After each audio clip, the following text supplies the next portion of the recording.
Hello everyone, welcome to my channel. आज की इस वीडियो में हम क्लास 6 इंग्लिश की एक पोइम द क्वेरल को पढ़ेंगे।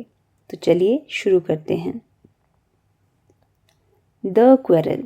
क्वेरल का मतलब होता है लड़ाई झगड़ा करना। ये पोइम लड़ाई झगड़े के बारे में है। आगे देखेंगे कि किसके बीच में फाइट की बात यहाँ पे हो रही है। It is common for brothers and sisters to quarrel. ये एक बहुत ही आम बात है, लड़ाई होना किसके बीच में, भाई और बहनों के बीच में। Although sometimes they may not even be able to say why they quarrel.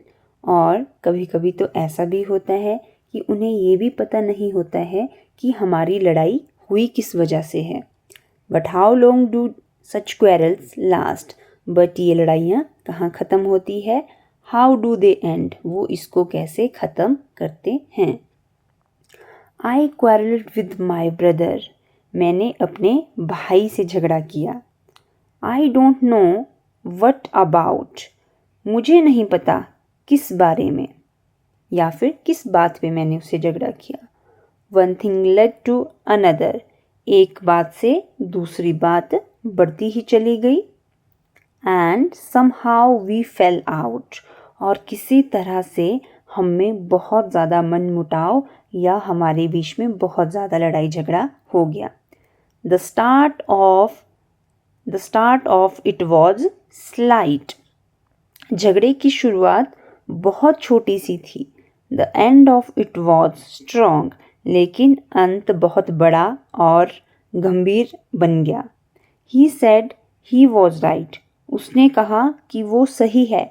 I knew he was wrong. But मुझे पता है कि वो गलत है। ठीक है, जब भी हमारी लड़ाई होती है आपको लगता ही होगा कि मैं ही सही हूँ, पर यहाँ पे वही बात की जा रही है कि उसने कहा कि वो सही है पर मुझे पता था कि वो गलत है। We hated one another. अब क्या बात हो रही है, हम एक दूसरे से नफरत करते हैं। The afternoon turn black. अब जो दोपहर थी वो भी लड़ाई के बाद बहुत ही बुरी और उदास सी लग रही है। Then suddenly my brother thumped me on the back. फिर अचानक से मेरे भाई ने मेरी पीठ के ऊपर थपकी दी। थम्ड यानी थपकी दी मेरे पीठ के ऊपर। एंड सेड, और कहा, oh come along we can't go on all night. और कहा, अरे चलो हम सारी रात ऐसे ही नहीं रह सकते हैं। I was in the wrong so he was in the right. मैं ही गलत था इसलिए वही सही था।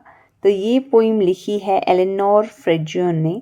ठीक है, तो जो ये पोइम है ये फाइट के बारे में है, क्वेरल के बारे में है कि लड़ाई झगड़ा कैसे भाई बहन के बीच में होता है, किसी के भी बीच में हो सकता है। पर यहाँ पे जो मेन टॉपिक है वो झगड़े का है। तो कविता हमें ये बताती है कि छोटे छोटे झगड़े जो है बिना वजह के बड़े बन जाते हैं। गुस्से में हम हमेशा खुद को सही और जो सामने वाला होता है, दूसरा इंसान होता है, उसको हम हमेशा गलत ही समझते हैं। पर जो झगड़ा होता है वो कुछ टाइम का होता है। जहाँ पे प्यार होता है वहाँ पे झगड़ा सिर्फ कुछ वक्त का होता है और झगड़ा प्यार और समझदारी से ख़त्म किया जा सकता है। और माफ़ी मांगने वाला ही असली और सही समझदार इंसान भी वही होता है। ठीक है, तो ये थी हमारी आज की पोइम द क्वेरल, जो क्लास 6 की पोइम है। होप आपको पोइम अच्छी लगी हो तो मेरे चैनल को सब्सक्राइब ज़रूर करें। Thank you.